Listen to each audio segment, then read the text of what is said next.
my wife has a record for something her boss did. So we made the lawyer to argue that this mark is nothing negative. That doesn't break the rules. So Sure. which is annoying because now applying for citizenship is it's inexpensive, but yeah, when you have a record, it's Yeah, you have some complications.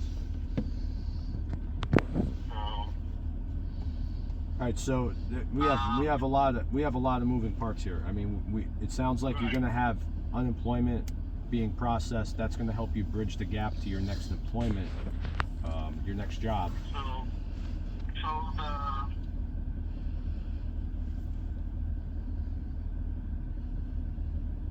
the other part of the puzzle is getting ready to go to India. Even if everything works out in the end, we still need to go to India so that my wife can recover from her illness.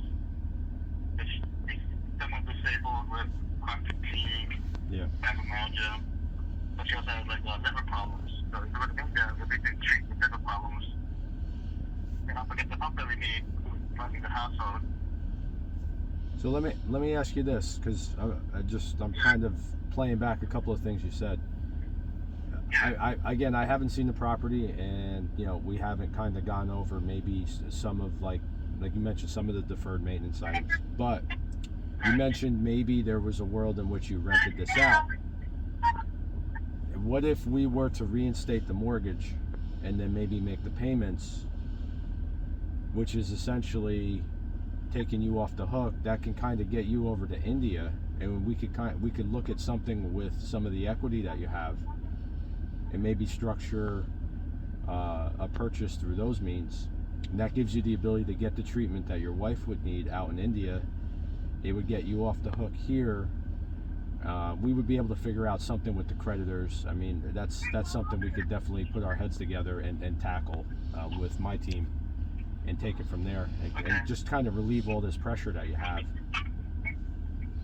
Okay, well, this is what's called a buyout, right?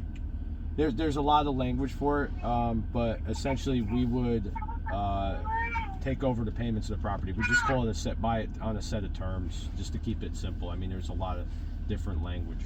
Right. We can try. Yeah, I thought about that. That seems like that's also like my father mentioned that to me the other day, and I think that I like the idea of that if they give me enough money to really get things done. I think the next step would be, I'll be back in town on Monday. I'd like to come out, meet you and your wife in person, really, sit down, get a feel for things, and, really put something tangible together that fixes the problems here for you. Okay. Well,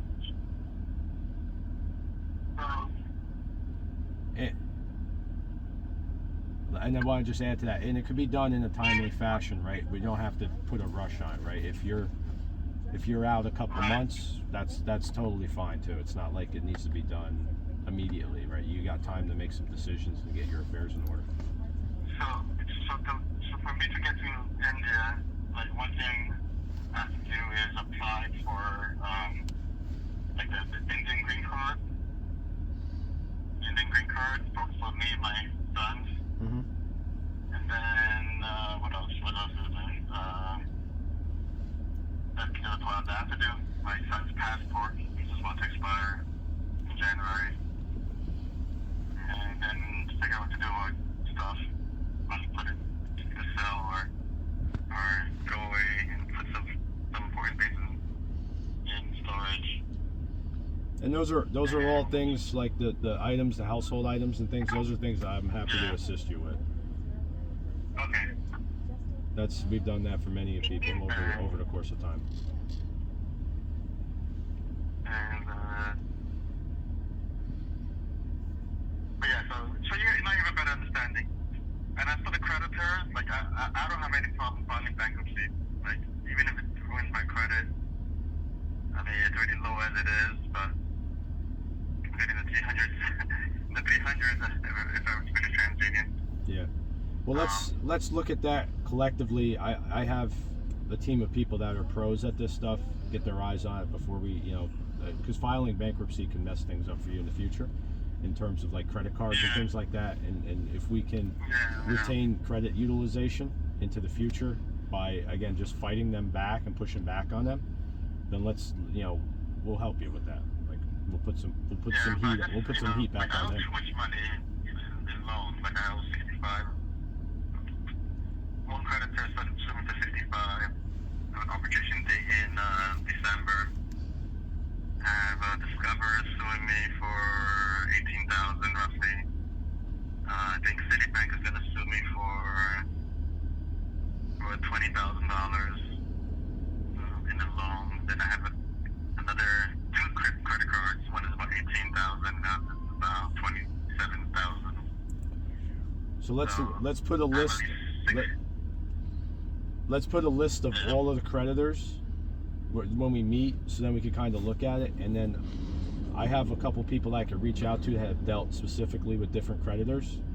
And there's processes that they're familiar with that I'm not familiar with, that you as just someone who uses cards aren't familiar with, to see, hey, how can we get them to accept way less potentially and just get them out of your hair so you can push reset. Because there's definitely ways to fight back. It's not just that they demand this much money and your only option is bankruptcy. There's definitely other options before you get to that point. Right. So definitely have to set up a list. I don't know how this, I don't know how to deal with that taxes next year, but yeah, we'll tackle that for you. Or for the following year, but I just need to settle with them so that they can leave me alone. And like avoid bankruptcy, that's good too, right? Absolutely. Yeah, you don't want to do bankruptcy. That's like the nuclear option. I can rebuild low credit in a matter of years, but